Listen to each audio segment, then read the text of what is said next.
बिस्मिल्लाहिर्रहमानिर्रहीम, अस्सलाम वालेकुम। जियो न्यूज़ पर आप देख रहे हैं आपस की बात और मैं हूं मुनीब फारूक। गुज़िश्ता रोज़ IMF की तरफ से पाकिस्तान की मईशत की मखदूस सूरत हाल के बयान ने अवाम की नींदें उड़ा दी हैं।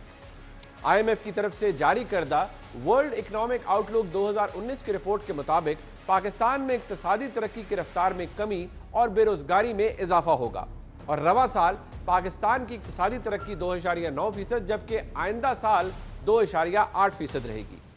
रिपोर्ट में यह भी कहा गया है कि पेट्रोलियम की कीमतों में इजाफे से भी मुश्किलात बढ़ेंगी।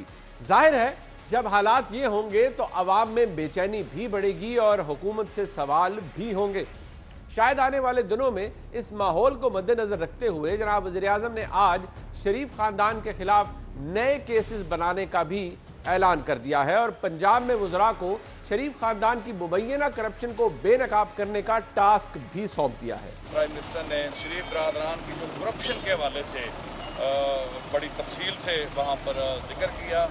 अब तक तो जो नैब के ऊपर केसेस बने हुए थे वो पिछले केसेस थे, सिर्फ एक आध केस हमने दर्ज किया है, लेकिन अब हमारे पास इतना डाटा आ गया है और उसके ऊपर तेज़ी के साथ हम मज़ीद जो तफसीलात हैं वो ले रहे हैं और उसके बाद वो केसेस अदालतों के अंदर भी जाएंगे और हम सबको गुजरा को उन्होंने कहा है कि आप भी इनको एक्सपोज करें मीडिया के ऊपर जाकर। दूसरी जानिब चंद मुबस्सिरीन इस तरफ भी इशारा कर रहे हैं कि जनाब इमरान खान की हुकूमत का वाहिद हाई पॉइंट गुज़िश्ता दिनों पाक भारत कशीदगी का दौरान आया था। शायद इसीलिए हुकूमत अपनी कारकर्दगी से तवज्जो हटाने के लिए इस पर फोकस रखना चाहती है। कम अज कम पीपल्स पार्टी का मौक़िफ़ तो यही है। पीपल्स पार्टी की सेक्रेटरी इत्तलात नफीसा शाह साहिबा का कहना था कि जनाब शाह महमूद कुरैशी जंग का शोशा छोड़कर हुकूमती नाअहलियों से तवज्जो हटाना चाहते हैं।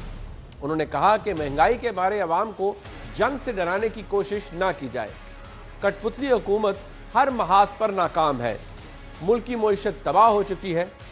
उधर जनाब शेख रशीद साहब ने अपोजिशन के मुश्तरका प्लेटफॉर्म से एहतजाज का खदशा भी जाहिर कर दिया है और उनका कहना है कि ईद के बाद ऐसा हो सकता है। मौलाना मौलवी है बिफरे हुए आजकल, ये कह रहे हैं जनाब कि हमारी कोई अंडरस्टैंडिंग नहीं हो रही, ये बिल आखिर ईद के बाद इकट्ठे होंगे। साथ ही उन्होंने इस बात का इंदिया भी दे दिया है कि हिज़्ब इख्तिलाफ की क़ियादत 30 जून से पहले जेल की सलाखों के पीछे होगी। मैं आपको कह चुका हूं 30 जून से पहले मुझे ऐसा दिखाई देता है कि चोर सारे अंदर होंगे और मेरा ख्याल था ये इसी महीने में हो जाएंगे, लेकिन जंग आ गई। जंग के बाद सऊदी अरब के किंग आए और फिर जो हालात बने, मेरा सियासी तज्जिया ये है कि 30 जून तक ये सारे चोर जो है सलाखों के पीछे होंगे।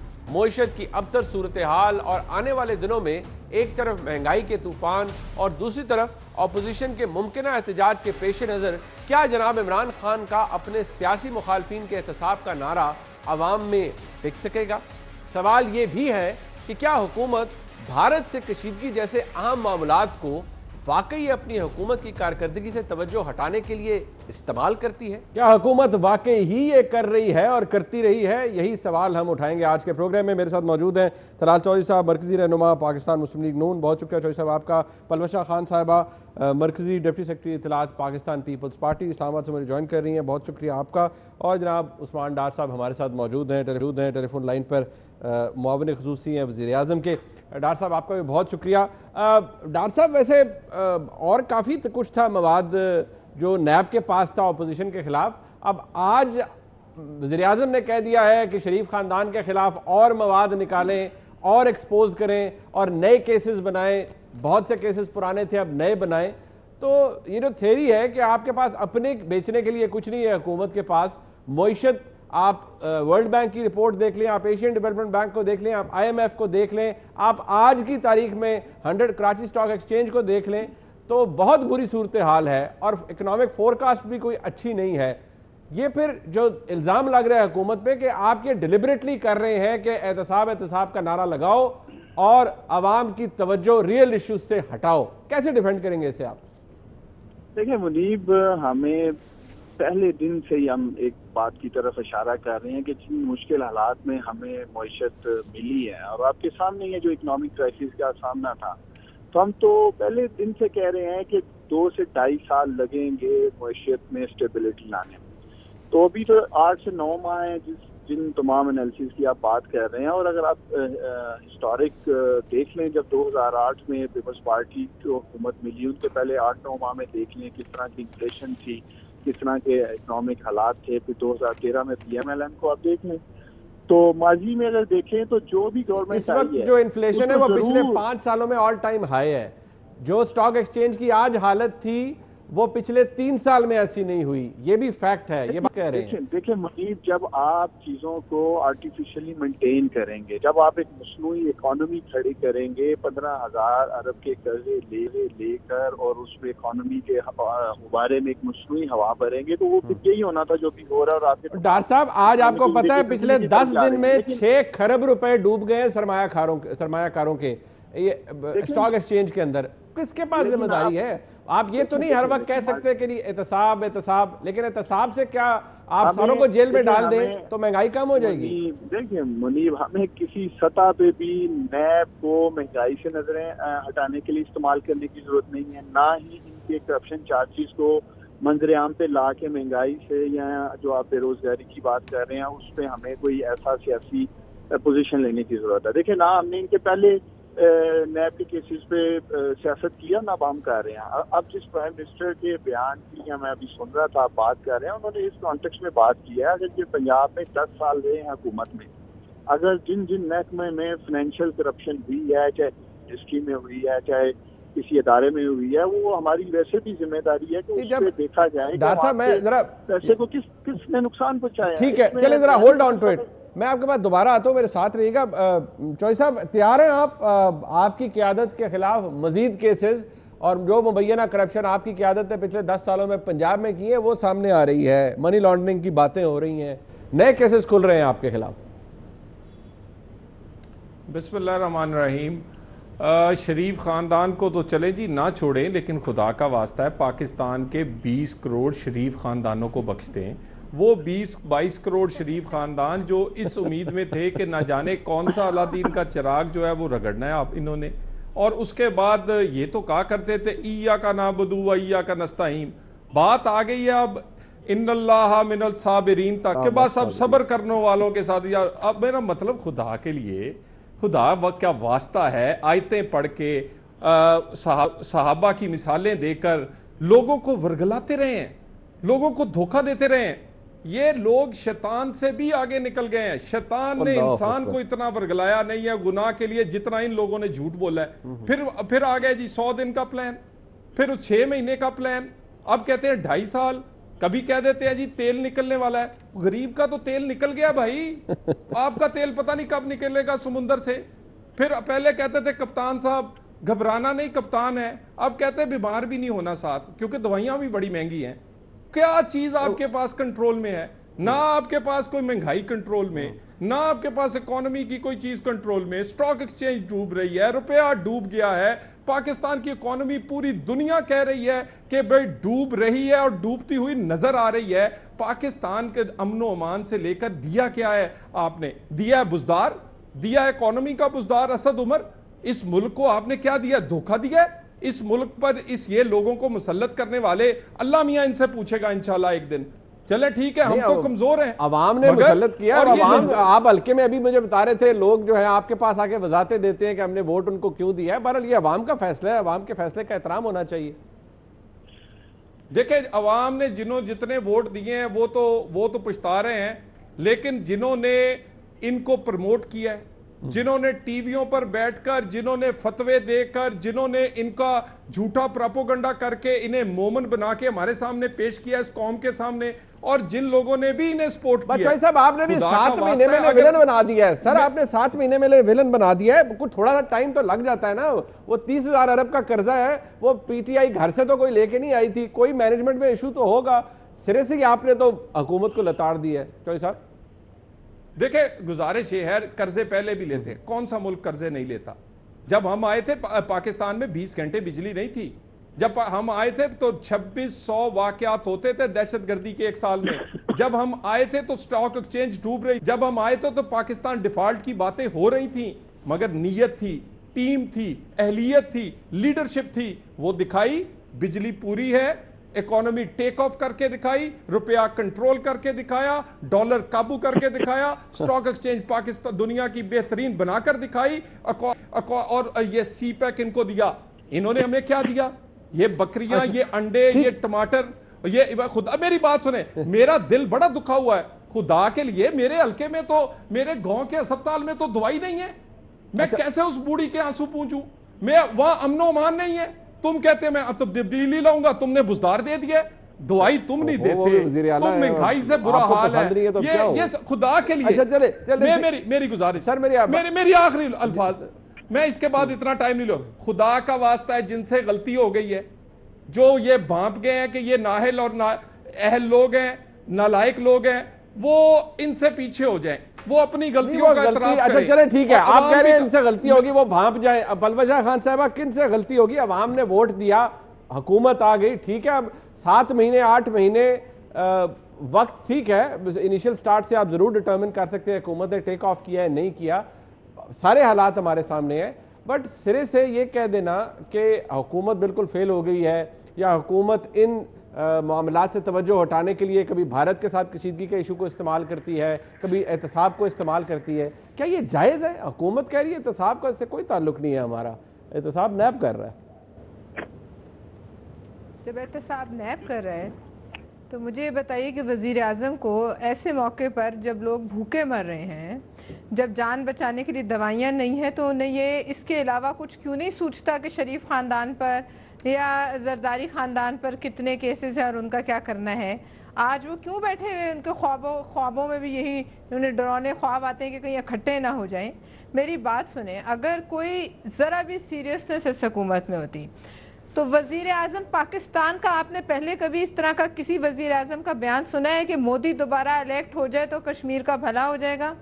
यानी कि वो मोदी के जो पाकिस्तान का दुश्मन है, 71 के बाद जिसकी हुकूमत में इनकी जुर्रत हुई पाकिस्तान में इन्होंने जहाज़ भेजे, बमबारी की, वो मोदी जिसके हाथ कश्मीरियों के खून से रंगे हैं, वो मोदी जो गुजरात का जल्लाद है, वो मोदी जिसने खुल्लम खुल्ला मुक्ति बाहिनी का हिस्सा हो के पाकिस्तान तोड़ने का एतराफ़ किया है। आपके वजीर खारजा कहते हैं कि वो 16 से 20 अप्रैल के दौरान फिर हम पे हमले की तैयारी कर रहे हैं, और वजीर आजम दुआ मांग रहे हैं कि या अल्लाह ये मोदी दोबारा ले। ये किस किस्म की बातें हैं? ये कोई वजीर आजम पाकिस्तान के कहने की बातें हैं? ये तो कोई नेतन्याहू कहे तो मुझे समझ भी आए। जो कहा है उसका वजीर आजम ये बातें करे। प्राइम मिनिस्टर ने जो कहा है, इंडिया में तो मोदी का वहां पर काफी काम खराब हो गया है। इंडियन मीडिया ने मोदी सरकार से पूछना शुरू कर दिया है, बीजेपी से पूछना शुरू कर दिया है कि अगर पाकिस्तान से मोदी की जीत की खबर आती है कि मोदी अगर कामयाब हो गए तो मसला कश्मीर हल हो जाएगा, तो वहां पर बड़ी एम्बैरेसिंग सिचुएशन है मोदी सरकार के लिए। पाकिस्तान के प्राइम मिनिस्टर ने तो शायद को बड़ा शायद को गुगली कराई है, डिप्लोमेटिक गुगली वो कहते हैं।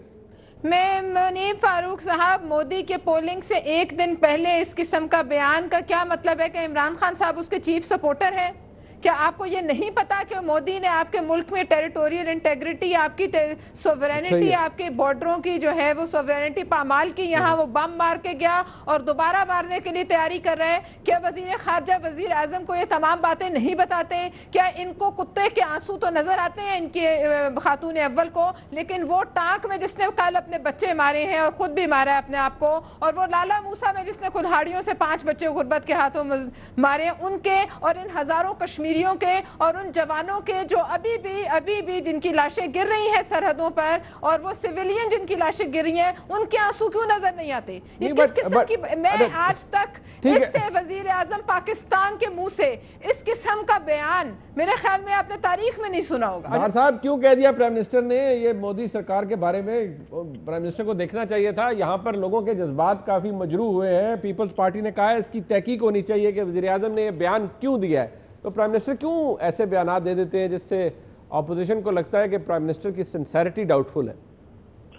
देखिए मुनीम, मुझे पहले तलाल जोई साहब के बातों का जवाब देना है। तलाल बात कर रहे थे कि हुकूमत की टीम जो है वो नालायक और नहल है, और मैं हैरान हूँ, खुद तलाल साहब एक सर्टिफाइड नहल हैं और नालायक हैं। वो इस तरह से कि तो इनके हल्के की अवाम ने इन्हें रद्द किया इलेक्शंस में, और ये इलेक्शन हार जाते हैं। उन्होंने कहा आप सियासी तौर पे नालायक हैं इसलिए हम आपको वोट नहीं देंगे, और फिर ये अदालत से जाके नहल हो जाते हैं। तो ऐसे शख्स की मैं क्या बात कर सकता हूँ। ये PMLN वालों की एक स्मार्टनेस है।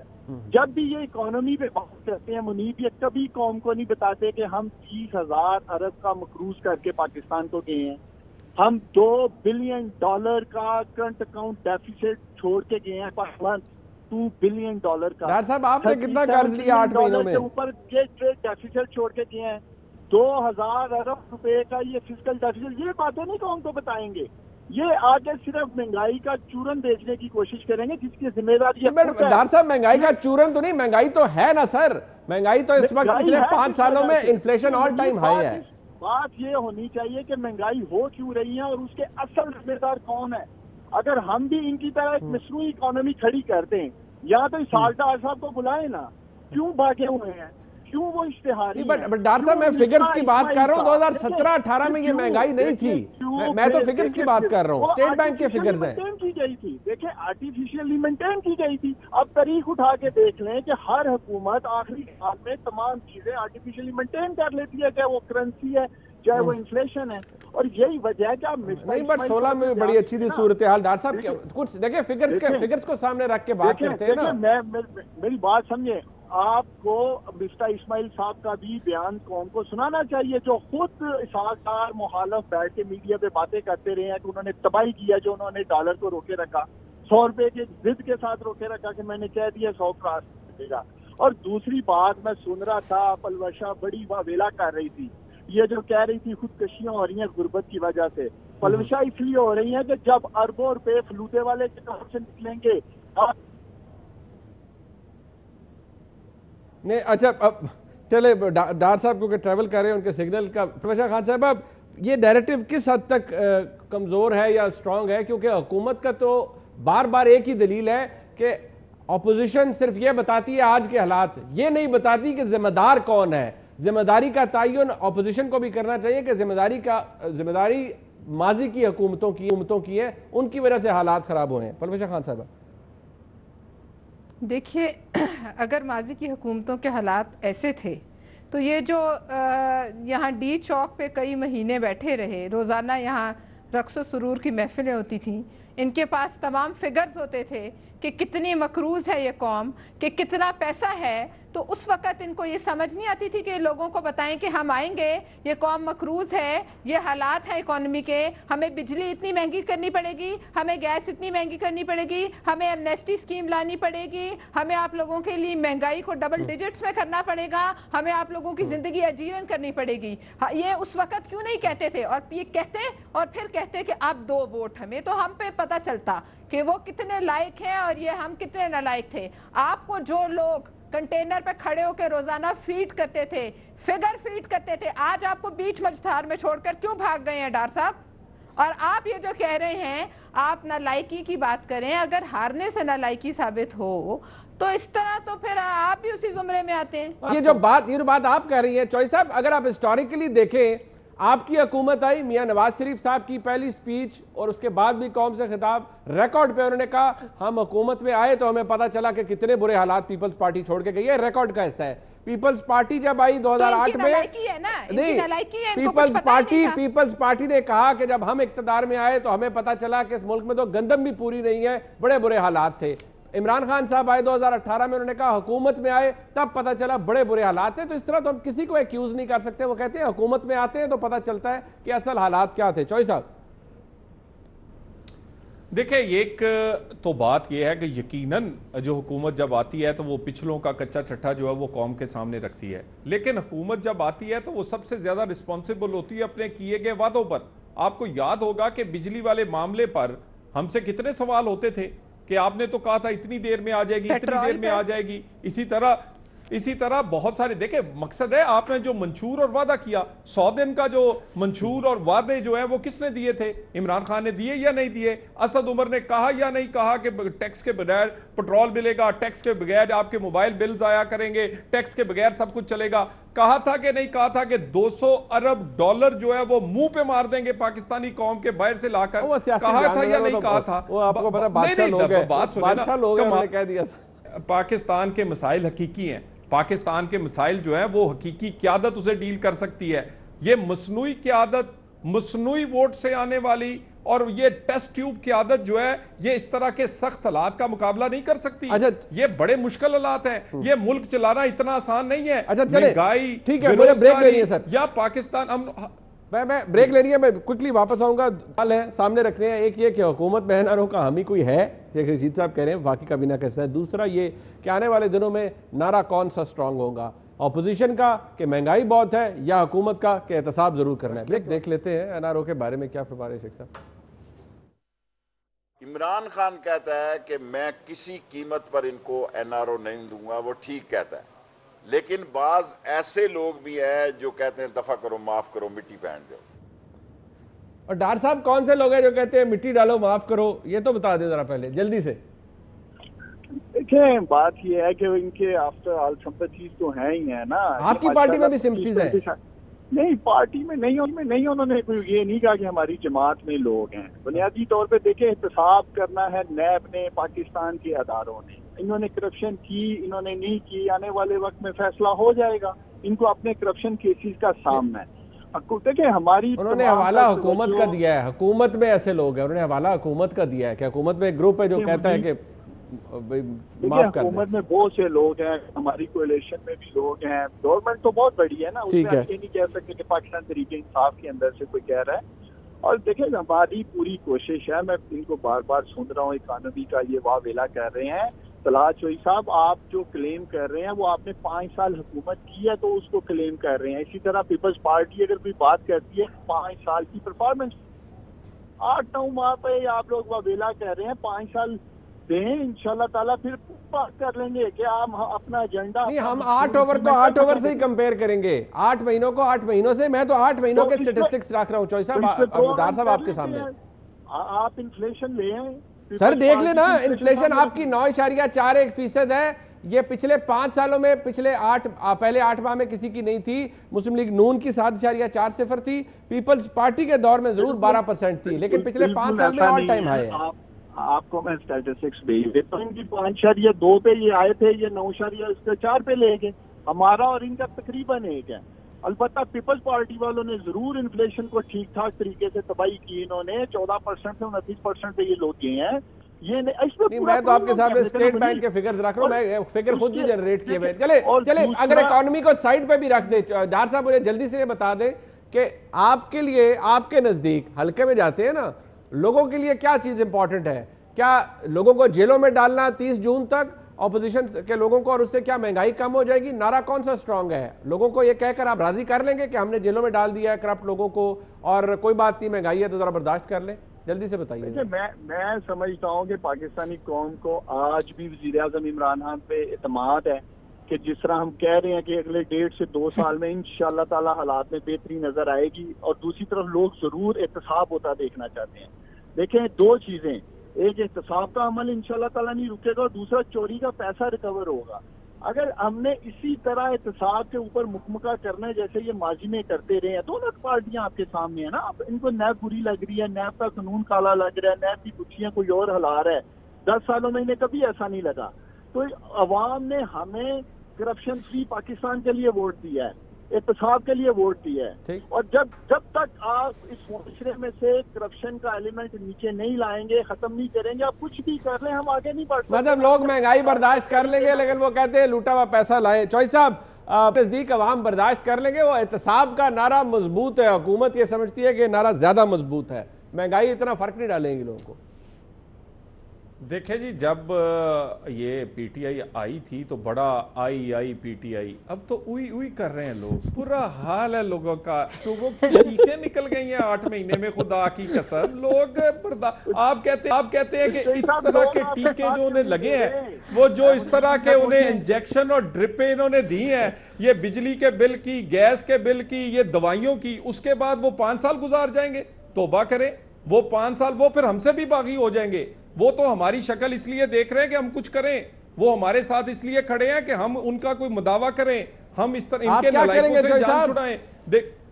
देखे, ये जो बजट तक मामला जो है वो अपोजिशन के आपस में इंशाल्लाह ताला पहले तय भी होंगे, हालात भी पूरा पता चल जाएगा, रमजान शरीफ भी गुजर जाएगा, उसके बाद अपोजिशन को फैसला कुन कोई करना होगा अपना फैसला या आखिरी फैसला करना होगा। पाकिस्तान के लोग, अगर अपोजिशन ने यह फैसला ना किया तो पाकिस्तान के लोग इस तरह की अपोजिशन के साथ भी खड़े नहीं होंगे। सो हमें अपनी सियासत भी बचानी है, हमें अपना भी देखना है, हमें लोगों के दर्द का मुदावा करना है। मैं किस तरह हल्के में जाके जस्टिफाई करूं कि आपको बिजली का बिल ठीक आया, आपको गैस का बिल ठीक आया। वो बूढ़ी माँ जो मेरे गांव की रोती है, मैं कैसे उसको कहूं कि दवाई का तुम्हारे पास जो पैसे नहीं है उसका कसूरवार मैं भी हूं साथ? मैं तो नहीं कर सकता। ठीक हो गया। मैं बुजदार को कैसे डिफेंड करूं, मैं असद उमर को कैसे डिफेंड करूं? सो हमें अपोजिशन का रोल करना है और जॉइंट अपोजिशन को जॉइंट अपोजिशन बन के दिखाना है इस ईद के बाद। ठीक, पलवशा खान साहब, जरदारी साहब ने कहा इस्लामाबाद जाएंगे, लिहाफों में रहेंगे, इनको गिरा के वापस आएंगे, ऐसे नहीं जाएंगे, फिर धरना ही देंगे। वैसे धरने की तारीख तो अच्छी नहीं है हमारे मुल्क में, 126 दिन के बाद हुकूमत नहीं गिरी थी मुस्लिम लीग नून की, तो यही होगा फिर। जी, वो इसलिए नहीं गिरी थी कि उस वक़्त उनका साथ जो है वो पीपल्स पार्टी ने जो है वो साथ इनको बचाया था, इसलिए हुकूमत नहीं गिरी थी। पार्लियामेंट खड़ी हो गई थी और पार्लियामेंट ने बचा लिया था। लेकिन बात दरअसल ये है कि 2 या 3 साल मुनीब फारूक साहब, क्या लोग खाना खाना बंद कर देंगे? क्या पेट रोटी मांगना बंद कर देगा? इनके वुज़रा कहते हैं कि आप एक रोटी खा लें। मुश्ताक गनी साहब ने कह दिया एक रोटी खा लें जरा, कि ये इनका फॉर्मूला है और पॉलिसी है कि एक रोटी पे आ जाए। तो 2 या 3 रोटी तो पेट तभी मांगना बंद करता है जब वो कब्र में जाता है। जब तक लोग जिंदा होते हैं उनका पेट 3 वक्त रोटी मांगता है। ये 2-3 साल क्या समझते हैं लोग जीना छोड़ दें? लोग इनकी बातों पर आकर, इनकी नाअहलियां देखकर उसी में वो ख्वाबे खरगोश में रहे कि 3 साल बाद कहते हैं चोरी का पैसा वापस आए। ये ज्यादा ताकतवर नारा हुकूमत के नाम। मुनीब, लोगों को अल्लाह से दुआ मांगनी चाहिए कि मनो सलवा भेज दें, क्योंकि यहाँ खाने को कुछ मिलने वाला नहीं। और मुका डार साहब आपने किया हुआ है मोदी से, ये तो आज साफ सामने आ गया कि मोदी और इमरान खान का मुका है। दुनिया उसको गालियां दे रही है, आप उसको रीइलेक्ट कराने के चक्कर में हैं। और वावेला हम नहीं कर रहे इकोनॉमी का, वावेला IMF कर रही है, वावेला वर्ल्ड बैंक कर रहा है, वावेला दुनिया के आप उनको कैसे चुप कराएंगे? डार साहब को विचार करने दें। खिलाफ कहां से आ रहे हैं? देखें, मैं तलाल साहब को बड़ी तकलीफ है उस्मान बुज़दार साहब की। परफॉर्मेंस के फैसले मुनीब बैलेट बॉक्स पे किए जाते हैं। पंजाब में जो रिसेंट 2 इलेक्शन हुए हैं, लाहौर का और मुल्तान का, अवाम ने हुकूमती पॉलिसियों के हक में फैसला दिया है। अगर इतने ही सताए होते जैसे ये 5000 के वोट कर रहे हैं तो हम कभी को जीते। बात सुने जरा। और दूसरी बात ये है कि ये पलविशा बार बार एक रोना रो रहे हैं। ये अपने जाके परफॉर्मेंस देखे पीपल्स पार्टी की पहले 9 माह की, महंगाई की आप मोदी का बता दें, मोदी के बारे में थोड़ा सा बता दें। मोदी से क्या मोहब्बत बढ़ गई? दे सके और डार साहब मोदी से मोहब्बत आपने, मोदी से मोहब्बत का राज बता दें। मोदी से क्या मोहब्बत आ गई? मोहब्बत आपने देखी थी कि जब हमने उनका जहाज गिराया, फिर आपने देखा, फिर नहीं वो बात सुने, और जहाज पाकिस्तान एयरफोर्स ने गिराया है। देखिए बात सुने, अगर आपके फॉर्मूले से जहाज गिराया गुलेल से ये ना कहिए, कप्तान इमरान खान है ना, प्राइम मिनिस्टर है कप्तान आपके मुल्क के। गिराया हमारी फौज ने। बिल्कुल, अल्लाह रहम करे। तो आपको तो वाजिया माशाल्लाह ताला पैगाम मिल रहा है कि इमरान स्टैंड लिया पाकिस्तान के। चले ऑपोजिशन का मैं शुक्रिया अदा कर खान साहबा का, उस्मान डार साहब का, तलाल चौधरी साहब का। ऑपोजिशन का नारा है कि महंगाई बहुत है और अवाम के लिए काबिल बर्दाश्त नहीं, जबकि हुकूमत ये कहती है कि अवाम बर्दाश्त करेंगे महंगाई को भी, लेकिन अवाम ये चाहते हैं कि लूटा हुआ पैसा वापस आए, करप्ट लोग जेलों के पीछे हो। फैसला आने वाले दिनों में होगा। प्रोग्राम का फीडबैक जरूर दीजिएगा। देखने का बहुत शुक्रिया। खुदा।